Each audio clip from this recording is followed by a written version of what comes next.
Selamat siang pemirsa, saya Maria Hutasoid kembali hadir menemani Anda dalam Sumut hari ini siang. Siang ini kami telah merangkum sejumlah informasi terkini di antaranya. 14 karyawan reaktif COVID-19 supermarket Prestagi Medan tetap buka. Jeffrey bunuh Hakim Jamaluddin karena sayang dengan Juraidah. Pemerintah Kabupaten Karo terima bantuan sembako dari pemerintah provinsi. Selain cuplikan berita tadi, kami juga akan menghadirkan beragam informasi lainnya. Pemirsa, kita jelang Sumut hari ini siang selengkapnya.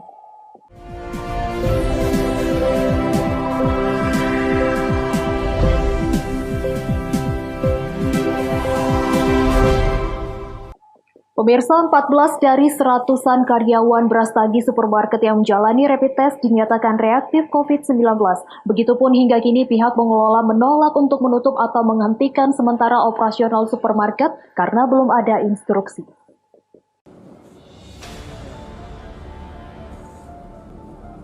Pasca diketahui terdapat 14 dari 108 karyawan Brastagi Supermarket Medan dinyatakan reaktif COVID-19, pihak pengusaha supermarket belum berniat untuk menutup sementara supermarket tersebut. Bahkan pada saat tim gugus tugas datang dan melakukan rapid test terhadap pada karyawannya, supermarket tersebut masih tetap buka dan melayani pelanggan yang berbelanja. Salah seorang konsumen supermarket mengaku terkejut karena ada karyawan supermarket yang positif dan 14 orang lainnya dinyatakan reaktif COVID-19. Pelanggan tetap supermarket tersebut mengaku tidak ada pemberitahuan sama sekali. Hanya saja pihak supermarket terus mengumumkan melalui pengeras suara agar seluruh pengunjung menggunakan masker dan menjaga kebersihan. Pegawainya belum tahu ya Pak? Dari pihak ini nggak ada juga menghimbau atau apa gitu? Nggak cuma diumumkan supaya memakai masker sesuai dengan anjuran pemerintah. Jadi untuk kedepannya nanti tetap masuk belanja sini Pak? Ya memang biasa di sini belanja. Jadi member sini Pak ya? Iya. Sementara pihak pengelola supermarket mengaku mereka masih tetap membuka dan melayani pelanggan. Ketentuan ini sendiri menurut mereka bukan bentuk pembangkangan, tetapi mereka masih akan tetap beroperasi sambil menunggu hasil rapid test berikutnya, atau setidaknya ada anjuran dari pemerintah untuk menutup supermarket tersebut. Sedangkan untuk karyawan yang dinyatakan reaktif, mereka akan lakukan karantina mandiri hingga dinyatakan negatif. Dan memang hasil daripada rapid test hari ini di antara 108 ada 14 hasil yang reaktif, ya. Reaktif dalam arti ya bersih daripada pelaksana tadi, ya. Jadi terkait dengan pertanyaan Mbak tadi, memang kebetulan ya di antara data ini kebetulan saya di sumber dayanya ada beberapa mayoritas ini yang di gudang, ya, termasuk salah satu kepala gudang ada di situ, ya. Terus ada bagian mengikat-ikat apa di belakang di pasir. Jadi apakah karena memang kondisi apa ya kita doakan bersama supaya ini enggak jadi positif, kan begitu.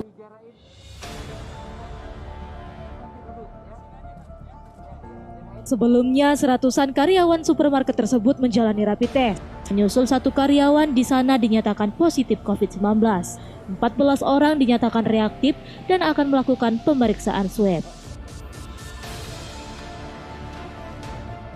Daniel Pekuali melaporkan untuk Evarina TV. Kericuhan terjadi saat personel Polres Binjai membubarkan sekelompok pemuda yang berusaha mendatangi Mapolres Binjai. Kedatangan para pemuda meminta oknum ketuanya dibebaskan karena ditangkap diduga terkait operasi tangkap tangan.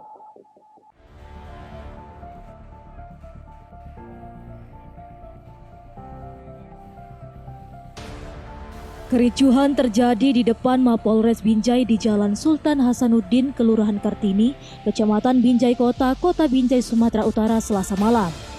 Polisi sempat mengeluarkan beberapa tembakan untuk melakukan penangkapan dan membubarkan sekelompok pemuda yang berusaha mendatangi Mapolres Binjai. Kedatangan sekelompok pemuda ini karena mereka tidak terima diduga oknum ketuanya ditangkap polisi yang diduga terkait operasi tangkap tangan. Akibat kejadian ini, Jalan Sultan Hasanuddin tepatnya di depan Polres Binjai diblokir. Belum ada keterangan resmi dari pihak kepolisian terkait tentang kejadian ini.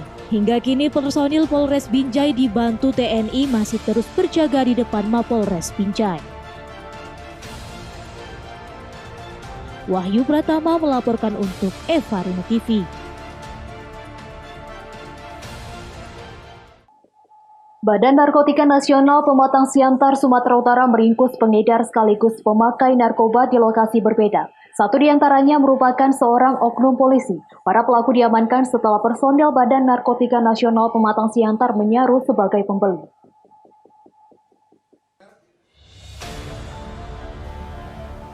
Beginilah kronologis penangkapan para pelaku pengedar sekaligus pemakai narkoba yang dilakukan oleh Badan Narkotika Nasional Pematang Siantar. Penangkapan para pelaku berawal dari adanya laporan masyarakat tentang adanya transaksi narkoba di Jalan Medan Kelurahan Sumberjaya, Pematang Siantar. Berdasarkan laporan tersebut, personil Badan Narkotika Nasional Pematang Siantar langsung melakukan penyelidikan atas informasi tersebut. Setelah memastikan target di depan mata, petugas langsung membekuk para pelaku yang masih berada di dalam mobil. Kita ketemulah dengan IJ di mobilnya, kita lakukan penangkapan, kita lakukan penggeledahan, ditemukanlah di mobil itu lebih kurang 5 gram sabu dan 10 butir ekstasi. Tim melakukan penggeledahan dan menemukan barang bukti 1 bungkus narkotika jenis sabu dengan berat 4,07 gram. Di saat bersamaan ditemukan pula 5 bungkus sabu dengan berat 1 gram. Petugas juga menemukan 10 butir pil ekstasi, uang tunai sebesar Rp6.619.000 dan 1 timbangan elektrik. Beberapa pelaku yang masih kabur berhasil ditangkap beserta barang bukti dan kendaraan pribadi yang dilakukan untuk melancarkan aksi. Kini para pelaku sudah ditahan di kantor Badan Narkotika Nasional Pematang Siantar untuk proses hukum lebih lanjut. Ebit Masder melaporkan untuk Eva Rina TV. Jeffrey bunuh Hakim Jamaluddin karena sayang dengan Juraidah. Beritanya akan hadir sesaat lagi.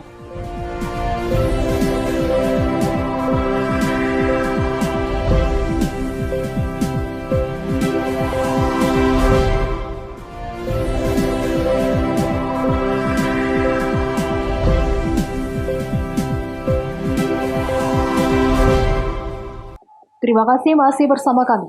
Pemirsa, eksekutor pembunuhan berencana terhadap Hakim Jamaluddin, Jeffrey Pratama, mengaku mau menuruti permintaan Juraidah Hanum karena rasa sayang. Jeffrey mengakui memiliki hubungan asmara dengan Juraidah Hanum sehingga mau melakukan pembunuhan berencana yang turut melibatkan adiknya.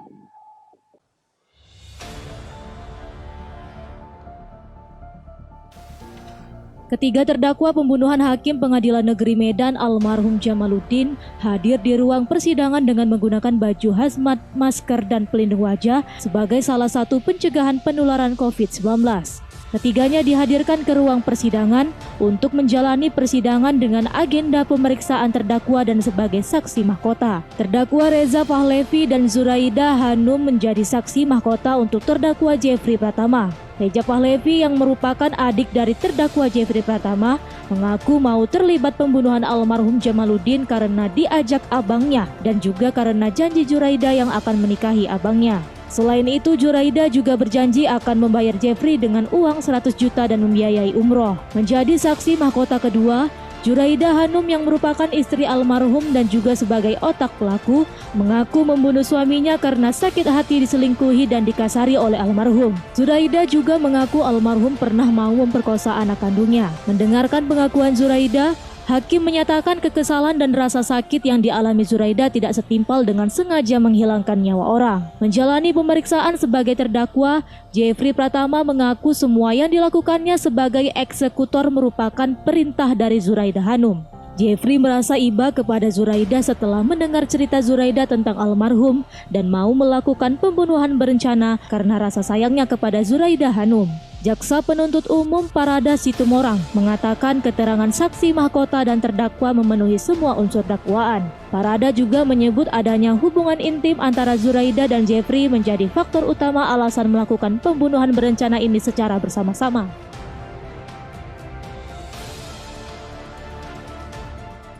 Kita mau mengungkap bahwa mengungkap alat bukti bahwa niat itu memang mereka rencanakan jauh. Niat itu harus diungkap. Apa yang membuat dia tertarik sehingga mau terlibat untuk melakukan kejahatan ini, kan begitu. Makanya hubungan emosionalnya harus kita ungkap ke persidangan. Kalau tidak ada hubungan emosional bagaimana? Kalau hanya sekedar duit, mobil kan tidak. Ternyata ada hubungan intim yang jauh lebih sudah dilakukan sehingga muncullah kerelaan untuk mengikuti permintaan. Ketiganya pun didakwa dengan pasal pembunuhan berencana. Zuraida, Zefri, dan Reja dijerat dengan pasal 340 atau 338 KUHP Jungto pasal 55 ayat 1 ke 1 dan 2 KUHP. Daniel Pekuali melaporkan untuk Eva Rina TV. Komunitas masyarakat Tionghoa Langkat kembali memberikan bantuan berupa sembako kepada warga terdampak COVID-19. Dalam rangka Hari Raya Waisak dan menyambut Hari Raya Lebaran Idul Fitri, komunitas masyarakat Tionghoa di Kabupaten Langkat, Sumatera Utara kembali memberikan bantuan kepada warga. Bantuan yang diberikan berupa paket sembako berisi beras, mie instan, dan minyak goreng. Bantuan diberikan secara door-to-door ke rumah-rumah warga. Penerima bantuan adalah warga yang kurang mampu dan yang terdampak COVID-19. Tokoh masyarakat Tionghoa Langkat, Tony Wijaya menyatakan, seluruh bantuan tersebut berasal dari kalangan masyarakat Tionghoa di Langkat. Hari ini kita memberikan sembako berupa 5 kilo beras, 20 kilo mie instan, sebanyak 1.600 paket. Titik sasarannya? Ini titik sasarannya untuk hari ini ke Stabat Baru, Kelurahan Stabat Baru, 6 lingkungan. Targetnya berapa hari ini, Bang? Pembagiannya? Hari ini harus selesai. Harus selesai? Ya. Sistemnya door to door, kita didampingi sama Kepling dan Babinsa serta Babin Kamtimas. Ya, ini bantuan sendiri sumbernya dari mana, Bang? Sumbernya dari masyarakat Tionghoa Stabat. Dengan bantuan sembako ini diharapkan dapat meringankan beban warga yang terdampak COVID-19. Wahyu Pratama melaporkan untuk Eva Rina TV. Menyambut Hari Raya Idul Fitri 1441 Hijriah, Majelis Ulama Indonesia Provinsi Sumatera Utara memperbolehkan umat muslim menyelenggarakan salat Id di sejumlah masjid dan lapangan, namun tetap menerapkan protokol kesehatan. Melalui fatwa Majelis Ulama Provinsi Sumatera Utara mengatakan bahwa umat muslim di Sumatera Utara diperbolehkan untuk melakukan sholat Idul Fitri di sejumlah masjid, meski masih dalam masa pandemi COVID-19. Ketua Majelis Ulama Sumatera Utara, Profesor Dr. Haji Abdullah Syah, menjelaskan sholat Idul Fitri akan dilakukan seperti biasanya, karena melihat kondisi di Sumatera Utara tidak begitu mengkhawatirkan akan penyebaran pandemi COVID-19. Walaupun sholat Idul Fitri diperbolehkan, masyarakat tetap diimbau untuk menerapkan protokol kesehatan dengan menggunakan masker dan mencuci tangan. MUI Sumatera Utara sudah dari sejak lama menyampaikan kepada masyarakat bahwa sampai dengan saat ini melaksanakan ibadah-ibadah baik berjamaah maupun sendirian, baik di masjid atau di tempat lain seperti biasa, tidak berubah. Jadi karena itu insya Allah tahun ini pun pelaksanaan salat Id tetap juga dilaksanakan di masjid ataupun di lapangan, karena kita melihat pengaruhnya tidak terlalu besar untuk menghalangi dilaksanakannya salat berjamaah di masjid atau di lapangan. Tentu dalam pelaksanaannya ya menjaga apa yang sudah digariskan oleh kesehatan untuk sama-sama melindungi diri masing-masing supaya tidak terjadi hal-hal yang tidak kita inginkan. Majelis Ulama Indonesia juga menganjurkan agar umat muslim yang sakit diharuskan untuk melaksanakan ibadah di rumah sebagai upaya pencegahan penularan COVID-19. Wahyu Pratama melaporkan untuk Eva Rina TV. Pemirsa, Selmot hari ini akan kembali dengan informasi lainnya, tetaplah bersama kami.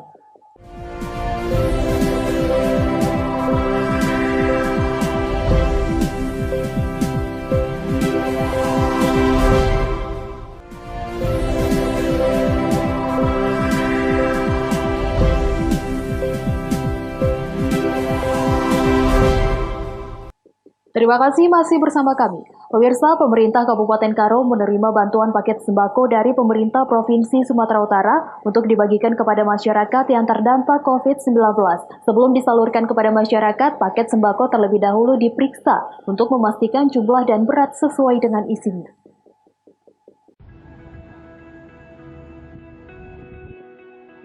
Gugus Tugas Percepatan Penanganan COVID-19 Kabupaten Karo, Sumatera Utara menerima bantuan ribuan paket bahan sembako dari pemerintah Provinsi Sumatera Utara.